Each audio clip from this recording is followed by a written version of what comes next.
ತ್ರಿವರ್ಣ ನ್ಯೂಸ್ನ ಕ್ರೈಮ್ ಕಾರ್ನರ್ಗೆ ಸ್ವಾಗತ. ನಾನು ಉಮರ್ ಫಾರೂಕ್.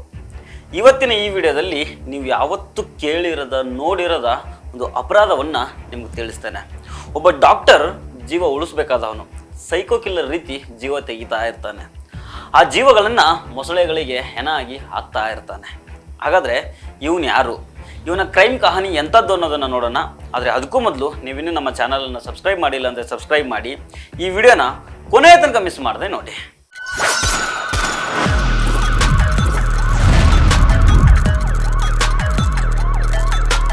ಇವನ ಹೆಸರು ದೇವೇಂದ್ರ ಶರ್ಮಾ, ರಾಜಸ್ಥಾನ ಮೂಲದವನು.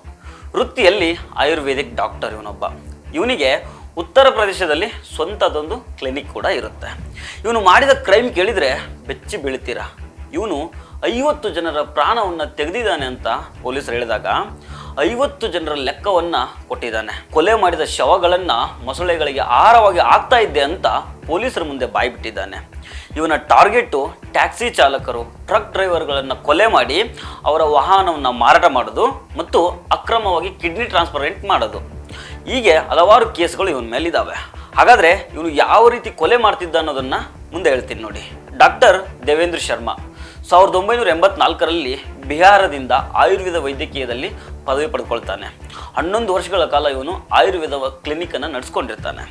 2004ರಲ್ಲಿ ಜೀವಾವಧಿ ಶಿಕ್ಷೆಗೆ ಗುರಿ ಆಗ್ತಾನೆ. ಇವನು ಸುಲಭವಾಗಿ ದುಡ್ಡು ಮಾಡಬೇಕು ಅನ್ನೋ ಸಲುವಾಗಿ ಟ್ಯಾಕ್ಸಿ ಬುಕ್ಕಿಂಗ್ ಮಾಡಿಕೊಂಡು ನಿರ್ಜನ ಪ್ರದೇಶಕ್ಕೆ ಕರ್ಕೊಂಡು ಹೋಗಿ ಹಿಂದೆಯಿಂದ ಬಂದು ಬಲವಾದ ಕಬ್ಬಿನಿಂದ ಹೊಡೆದು ಕೊಲೆ ಮಾಡೋದು. ಕೊಲೆ ಮಾಡಿದ ಶವಗಳನ್ನು UPಯಲ್ಲಿರುವ ಅಜಾರ್ ಕೆನಾಲ್ನಲ್ಲಿ ಇವನು ಮೊಸಳೆಗಳಿಗೆ ಆಹಾರವಾಗಿ ಆಗ್ತಾ ಇದ್ದ. ಟ್ಯಾಕ್ಸಿಗಳನ್ನು ಉತ್ತರ ಪ್ರದೇಶದಲ್ಲಿ ಕಬ್ಜಾ ಬಜಾರ್ನಲ್ಲಿ 50,000 ರೂಪಾಯಿಗೋ 1 ಲಕ್ಷಕ್ಕೋ ಮಾರಾಟ ಮಾಡ್ತಿದ್ದ.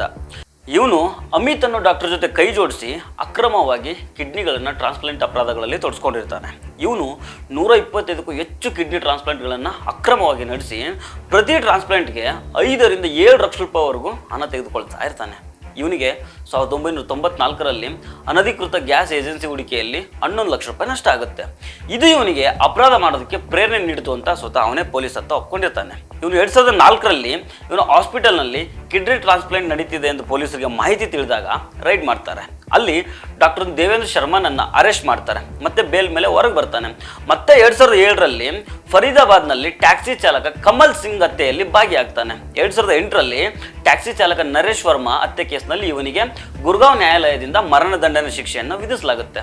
ಒಟ್ಟು 7 ಕೊಲೆ ಪ್ರಕರಣಗಳಲ್ಲಿ ಇವನ ಆರೋಪ ಸಾಬೀತಾಗುತ್ತೆ. ಇವನು ಜೈಲಿಗೂ ಸಹ ಕಳಿಸಿರ್ತಾರೆ. ಇವನು 2023ರಲ್ಲಿ 20 ದಿನ ಪೆರೋಲ್ ಮೇಲೆ ಹೊರಗೆ ಬಂದಾಗ ತಪ್ಪಿಸ್ಕೊಂಡೋಗಿ ರಾಜಸ್ಥಾನದಲ್ಲಿ ಮಾರುವೇಷದಲ್ಲಿ ತಿರುಗಾಡ್ಕೊಂಡಿರ್ತಾನೆ. ಪೊಲೀಸರು ಇವನನ್ನ 15 ದಿನದೊಳಗೆ ಬಂಧಿಸಿ ಪುನಃ ಜೈಲಿಗೆ ಕಳಿಸಿದ್ದಾರೆ. ಸೊ ಫ್ರೆಂಡ್ಸ್, ಇದು ಇವತ್ತಿನ ಕ್ರೈಮ್ ಕಾರ್ನರ್. ಮತ್ತೆ ಭೇಟಿ ಆಗ್ತಿರೋಣ. ನಮಸ್ಕಾರ.